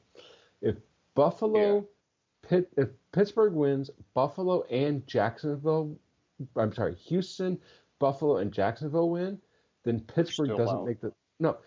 So if Jacksonville wins, Pittsburgh wins, and Buffalo wins, Pittsburgh doesn't make the playoffs. If Yeah, Miami wins, Pittsburgh wins, then Pittsburgh makes, and Jacksonville wins.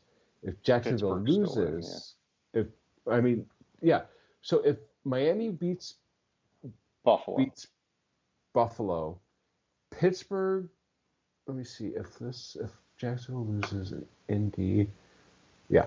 So if Miami beats Buffalo, I'm sorry, Miami beats Buffalo, then Pittsburgh Let me will let me make the just ask you playoffs with a this. win. Let me just ask you this. All the scenarios aside, just cutting down to the end result. If Buffalo misses the playoffs, do you think McDermott is out? Yes. Yeah, me too. I've been hearing a lot of rumors that they got to get in, and even if they get in, if they lose in the first round, that he could still be out. So hmm too much So there's talent to have these kind of fucking problems, man. yeah, and there's a scenario where where he Buffalo could be the 7th seed and play Miami again next week at Yeah, Miami. yeah. And now here's the thing. So the guy I was talking to today, we discussed the possibility of Belichick in Buffalo. Wouldn't he fucking love that shit? Because he would be Oh, getting a quarterback, he'd be getting talent on defense, and he would get to play New England twice a year. so if Belichick is let go by Kraft, Yeah. no Otherwise, matter what it's a happens, coach trade. no no if Belichick is let go by Kraft, unless Buffalo wins the Super Bowl and Belichick came calling, Oh yeah, I would hire Belichick. yeah, for sure, dude. Yeah. All right. I found the game that I'm going to override. Okay. Um, which is the next game. New York Jets at the New England Patriots. My model had it as a 13-7 victory for New England. It's a very defensive game. I just So be careful because if you go to the Jets, you got to flip one other game, right? oh oh Otherwise, oh whoops. I'm sorry. I did not. I missed that you picked the Jets. So I'm gonna have to find another game to flip. another game to flip. All right, so you're still going to go to the Jets? Well, maybe because you got to look for another team. Hold on. I mean, you only have a few. You can flip the Lions game, you can flip the Chiefs game, you can flip the Bills game, or you can flip the Jacksonville game. 6, 7.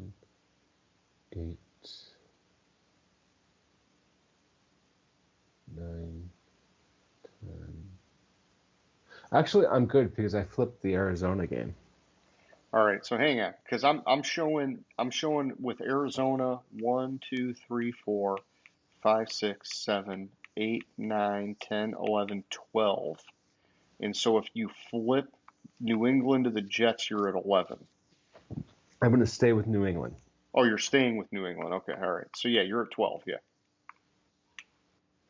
1, 2, 3, 4, I five, highlighted mine on my Excel file, so it's 6, easy to look at. 7. Yeah. So my concern was I was trying to find another game to flip because I flipped back to Buffalo. Gotcha. Okay. But I don't because I already flipped the Yeah. Arizona. I'm going with New England. I don't know how to pick this fucking game. Like seriously. Yeah, I mean it's tough, man. I like the Jets defense. I think that Salah, even though they've said he's coming back, they lost last week.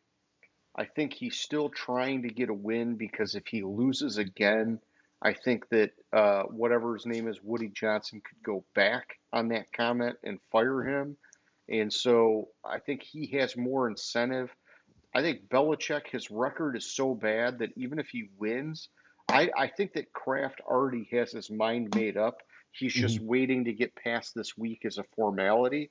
And I've heard that they've already got the meeting scheduled for Monday morning to talk about it. So I'm Yeah, taking I I'm think taking the Jets, man. I think what's going to actually happen and what the announcement is going to be from New England is New England is going the announcement is going to be that they have mutually agreed to part ways Well, yeah, I mean out of that's the nice way to do it, right? out Because of the respect guy's for won Belichick. 6 Super Bowls there. Yeah. Next we have Atlanta at All the right, Saints. all right. Hang on just a second. Hang on just a second. Because here's the thing. All right, Kraft is kind of a douchebag, right? And so the right thing to do is to do that. But there's also a scenario where he says, "Nope, I love Bill Belichick. I'm bringing him back for one more year, just to see if anybody comes calling on the coach trade." Because he's thinking I can at Hmm. least get something in return for trading him, and then I get a fucking draft pick instead of just cutting him, firing him, and getting nothing. The dignified thing to do is to release him mutually and let him go. But it is a business, and he's going to want to profit from it somehow. I could see True. Kraft trying to pull that off. I think possibly what really happens is they decide that Belichick's going to step down as general manager but continue to coach the team. And probably shop him on a trade. You could be right. You could be right, but I don't know.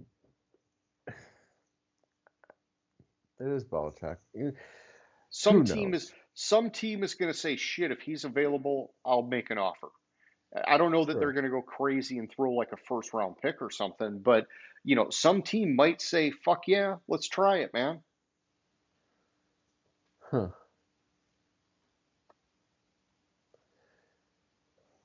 Maybe a future question of the week or something, but well, I don't know. I mean, we might know the answer on Monday, but yeah, just go on to the next game, man. I'm taking too far of a tangent here. All right. So our next game is Atlanta. Excuse me. Atlanta at New Orleans. I don't I don't trust either of these teams, but I think that I'm gonna go with Atlanta in this. So yeah, I have Atlanta winning the fucking division. The South, The South. I the overrode dirty my South. model. My model had it as like a touchdown game, so I overrode my model on it and picked Atlanta. I don't know what I was smoking. Yeah, I'm taking New Orleans. I do like that they had a little bit of fire in their performance last week, and maybe there is hope yet for Derek Carr in this team. Um, I don't know. I'm taking the Saints. All right, then we have Philadelphia at the Giants. Oh shit! The fuck. Hey, it's No your rhyme or Hail Mary reason. week, dude. It's your No Hail rhyme Mary or week. reason. I'm rooting for the Giants to beat Philadelphia, so I'm gonna pick them to beat Philadelphia. I'll No tell you what, rhyme. last year when we did this, James, you made very compelling cases for all of your picks. I think you're slacking a little bit with this Giants pick here, man. Yeah, I had a fucking rough week. I just It's all good, dude. I'm just picking on you, man. I'm just picking on you. I Yeah, had a rough you're in a week. bad spot. You had a rough week. You're down 12. You got to throw up the Hail Mary. Um, yeah, I'm taking Philly. Obviously, I'm taking Philly, and I'm forcing you to take the Giants. It is what it is, man. Yeah, it's basically what it is I'm being forced to take the Yeah, Giants. And and you can try hard to play devil's advocate and make the case for the Giants. And I don't know, is DeVito playing or did they go to Tyrod Taylor? Either I think way, Tyrod Taylor is going to be the starting quarterback. I don't. it's still an uphill battle. Yeah, it's an uphill battle, and I'll tell you if I did my picks right, how I if I did them right, I may have messed it up by switching Arizona, but if I did them right, Yeah. yes, I did. Fuck yeah! Let's All right. let's just take a pause. And I don't know if we can, I don't know, bookmark this or maybe next year we just hope one of us remembers. But we should just like make some kind of a deal that if we go into the last game of the season and it's like X amount of games away, we flip it where instead of me picking first, we let you pick first and force me to take the other way. Because like in this scenario, dude, you got to win. I I I have to only win 4 games. Otherwise, it's if I win five or more, it's over, right? So I mean, Pretty much. man, all right. But I guess that's the benefit of being the front runner going into the end. But all right, so yeah, go on, man. All right, so where were we? We were the Rams at the 49ers. Yes, both I backup just quarterbacks. both backup quarterbacks. I who knows how to fucking pick that game. San Francisco has a better Better overall defense, roster. better overall roster, but um, it's at San Francisco. But I'm just gonna go with the Rams because you picked San Francisco. Yeah, to me, this is like a victory lap for the 49ers. It's, hey, we're probably, or well, not probably, they are the 1 seed, right? So it's like, Yeah, they are the one yeah. seed. So they're just saying, hey guys, let's celebrate this last home game with a win. And even though we're benching a bunch of guys, we're still that fucking stacked that we're gonna win. And so, yeah, I'm taking the 49ers, man. All right, and then we have Jacksonville at Tennessee. Um, Tennessee, a team that's I mean they're just lost this year. Yeah. Like they need talent. Like we talk about it every year. Like they outperform the roster. This year they finally didn't outperform their roster, and we see what happened. They need talent. They're just kind of throwing in the towel in this game and hoping for the number one seat or not the number one pick. Hoping to get a top pick to get one of the top quarterbacks in the draft Yep. because they fucked up last year with Levis. I don't know, man. I still have hope for Levis. I just think it's, like I've talked about it a lot. It's growing pains of a rookie quarterback, and it's a really talent depleted roster. So it's, yeah, they got Hopkins, but come on, man. They're really not giving Levis a whole lot to work with, dude. That offensive line fucking sucks. The defense is fucking suspect.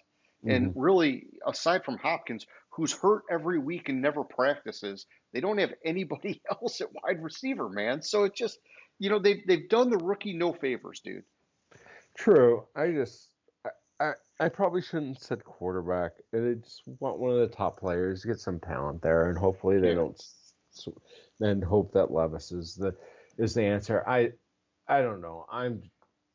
No, I mean, I don't know. And maybe I'm pumping him up the wrong way because I don't know. I just like his enthusiasm. I like his competitiveness. Like I think that if he's in the right situation, he could do something, but I just don't think he's in the right situation, at least not right now. But yeah, either way, I'm taking Jacksonville. I don't want to confuse you with that. You know I'm taking Jacksonville. Yeah, So I'm on Jacksonville too. I want to yeah, test. Jacksonville's still fighting for a playoff spot. Yeah, that.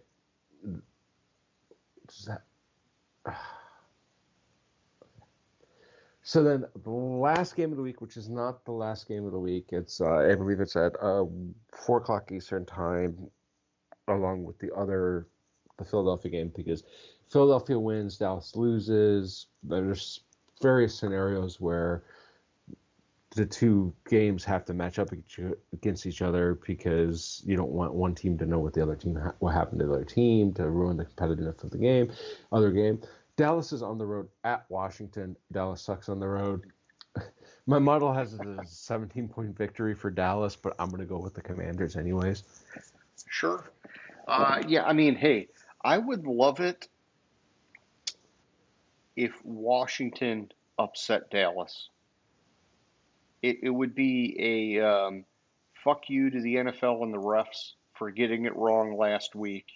But I just don't see a scenario where it happens because Washington's been so bad. Um, and I think Washington needs to lose so that they can fire Ron Rivera, which is Yeah, going to that's good. happen either way. But it just stings maybe a little differently if they do it after he wins the final game. But even if they win, they're 5 and fucking 12 or 5 and 11 or whatever, If five and they five and win, 12. if they win, they will finish the season at 4-12. If they win, shit, I thought Wait, they were already at 4 wins. wait, I think you're right. Did I Yeah, not? they're at 4 and 12 right now, so they'd go to 5 and 12. Oh That's no, still that's the current. Like, okay, Yeah, that's so still horrible, man. They should be better than that. So no, I gotta go Dallas, dude. It's just, and I think Dallas, they're looking at it like, well, hey, we gotta win the division and we gotta like prove that last week wasn't a mistake against Detroit, blah blah blah blah blah. Obviously I gotta take Dallas, but Washington would be sweet if they won it, man. all right. Now, are you ready for if what I picked happens? Yes. My playoff matchups. Yes. Explain it to me, please. Obviously, you have Baltimore and San Francisco as the number one seed. Those are locked up. In the 2-7 matchup, you have the Indianapolis Colts at the Buffalo Bills. And I'm going to go AFC first. In the 6-3 matchup, you have the Miami Dolphins at the Kansas City Chiefs. Okay. And then the 4-5 matchup, you have the Cleveland Browns at the Jacksonville Jaguars. In the NFC, 4-5 matchup is Philadelphia Eagles at the 8-9 Atlanta Falcons. That's very nice for Philly for how they finish the year. Give them a nice soft one to start the playoffs. Then you have the 6-3 matchup, the Los Angeles Rams at the Dallas Cowboys. Yeah, do that to them. Yeah. The 7-2 matchup, this is what I was hoping to do. This is exactly what I was hoping to do, and the exact matchup I was hoping to do with my picks. Yeah. Green Bay Packers at the Detroit Lions. Oh, that one makes me nervous though. It makes me nervous, Yeah, but because they embarrassed us on Thanksgiving. It makes me nervous, but it would make me even more nervous if we won both games against them this year. Oh yeah, for sure. Yeah, because they know us too well to let you sweep three of them, right? Mm-hmm. At least this way you're going back and forth, and it's like, okay, add some wrinkles, and maybe we get out on top. But And the then, last time the Lions won the division, they played the playoff game at home against the Packers. yeah, you were telling me that. Yeah. And yes, that is 2 8-9 teams making the playoffs in the NFC. 2, 8, 9 teams. Who was the other one? Green Bay Oh shit. and No, no. Atlanta. Because Green Bay, you have Green Bay losing but still getting in. Yes. Okay, because I I was like, well, if they win, they're at 9. So yeah, okay, I got you yeah, now. I Okay, have Green Bay losing but still getting in. The gotcha. scenario for Green Bay Yeah, to make the yeah, playoffs, yeah. New Orleans losing, Tampa Bay losing. Hey man, I love how on top you are of all these scenarios because for a tough week, you have gotten your notes together very well. Because this is like a fucking rat's nest that I don't even want to mess with. I'm just like, I'm making my picks and we're gonna wait and see. So So I did my picks, but didn't go through the scenario until as we were talking is when I put together the scenario gotcha. to see if I did it right. And I did my picks without looking at the scenarios and And it ended came up out with the that way. scenario I wanted. That's awesome, man. All right, James. All right. Well, All right. Congratulations on winning the regular season pick yeah, contest. you got to do the little sure, Hail Mary, full of grace, la la la la la. I need to win this But game, please. the Hail Mary, Yes. that's literally how it was named. It was like Namath. It wasn't it Namath who was first name. It was first name. He like threw like a long ball up that was caught in the end zone, won a game. And a reporter after the game asked him what he was thinking after he threw the ball, and he looked at the reporter deadpan and said, "Hail Mary, full of grace." And that's how it got called the Hail Mary. That's how much time there was. Yeah. Yeah, because you don't have time to say the whole thing, you know. But at Yeah, least he started it, yeah, and it worked. exactly. But that's how it was became called the Hail Mary. Okay. Well, I like it. I like it. You know, everybody that knows football knows the Hail Mary. So, Yeah, all right, man. I Well, think hey, it was Namath. I'm pretty sure it was Namath. That yeah, I don't even know, dude. I don't even know. All right. Well, hey, if you're good, question of the week time. sure, I'm good. All right. So, question of the week, James. And I did email you this or messaged it to you on Facebook or whatever the fuck people say nowadays. Um, you know, just to give you a little bit of time to think about it. And this is something that, you know, I actually, I want to correct myself. It wasn't Namath. It was Roger Staubach. okay, that's fine. Either way, it's cool. It's still a good story and good beginning. Um, but yeah, so for question of the week, I want to know, will the Raiders make Antonio Pierce the official head coach for next season? And I'm asking this because I do actually have some conviction about him and about what he's done with this team. But in reality, here's the thing. As much as I like the guy, I'm going to say no. And everything I'm hearing about the Raiders is that Mark Davis wants a big name guy. It's Vegas. He wants a name that people know. He wants attention. And then also, when you kind of look at the track record now, two offensive minded head coaches in a row. Seems pretty clear to me that he's going to want another offensive minded head coach coming in. Um, and it bums me out. It bums me out for a lot of reasons. One of them is like when you look at sort of like the heritage of the Raiders, they were like a hard nosed defensive team. And when you look at what Antonio Pierce has brought to them, it's a stout defense, and you know it's bringing them back to their roots. But he's not a big name guy, and he's definitely not an offensive guy. And I don't even have to go any further than that, man. I think even though he's been admirable in his time as an interim coach, and a lot of the players are backing him, he's just not going to fit the Mark Davis bill, and they're going to find a reason to go out and get somebody else. And here's something crazy. I actually heard a rumor this past week that Mark Davis is still talking to fucking John Gruden about maybe bringing him back, which would be nuts.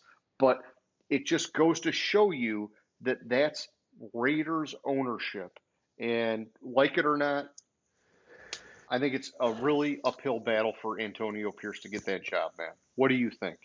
I have nothing to add on top of that besides when they got rid of Gruden before they hired McDaniel. Was McDaniel Gruden right Yeah, before McDaniel's? And they had the interim head coach. I'm forgetting his name. I can't remember his name. Who was the interim coach for after Gruden? I don't even remember. There was all that talk in the off season on has he done enough, and I'm seeing a lot of that talk with Pierce. Has he done enough to be the Raiders head coach? And everybody was saying yes, and a lot of people are saying yes for Pierce. And what happened after that? There was a bigger, more enticing name out there Yeah. that they're like, yeah, let's.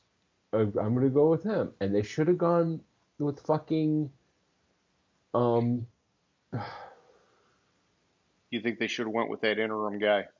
yeah, And here's the thing, James. When I look at this roster right now, I say, okay, you don't have a quarterback. Maybe Aiden O'Connell can get there in time. I don't know. He's got a great arm. He really does. But there's a reason why he was a later draft pick and whatever else. And so it's oh, I really like O'Connell. Like I yeah, I do. Like, don't get me wrong. I, you're right. He's not ready. yeah. But when I look at their roster, I think this is a team that can win with defense if you give it just a little bit of love and encouragement. And Antonio Pierce has done that. And when you look at the Raiders organization, historically, when you think about them, you think of defense. I would be embracing that. And I think that Mark Davis is going hard against the grain, wanting to win on offense. And I think it's going to be a mistake, man. I really do. I think his path to success is through the defense. And you hope that O'Connell or whoever else is your answer at quarterback and complements it, but focus on building that badass top three, top five defense because they're a lot closer to that than they are doing shit on offense. hmm Rich Bisaccia, Okay, gotcha. and they went with that more enticing name of Josh McDaniel. Oh yeah, and he fucking sucked a fat one.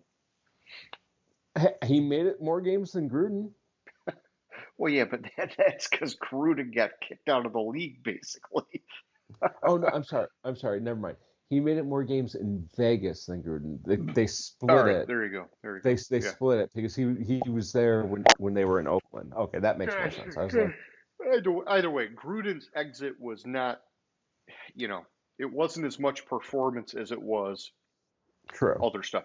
Even though his performance wasn't great by any means, they were they were on the slow path to a rebuild. We're gonna get there one day. Yeah, and also like with Gruden's tenure there, like they were in a slow path to rebuild, and they still had they had a lot of like weird shit happen, Yeah. like Antonio Brown Oh yeah. badly The painting foot of thing and the helmet and yeah. the helmet, and yeah, and whatever. I should they? You can make an argument. Will they? There's no chance. No, it's not happening. And I feel bad for him. But I hope he gets a job somewhere as a defensive coordinator because he's probably not going to get hired elsewhere as a head coach either. And so True. but give him a chance to at least be a defensive coordinator somewhere else because I think he showed enough to show that he can call the defense really hmm well and get the guys to rally behind him. And so, it just it's kind of like the Eric Bieniemy thing. He's in a really bad spot because now that things are changing, he could be on the way out, and it's not even his own fault, man. Yeah. True.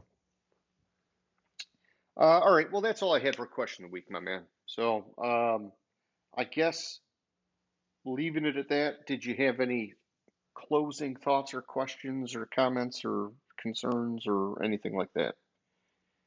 Not that I can think of. Okay. All right. Well, James, like always, man, it was a good time. for anybody who's watching, we hope you like the show.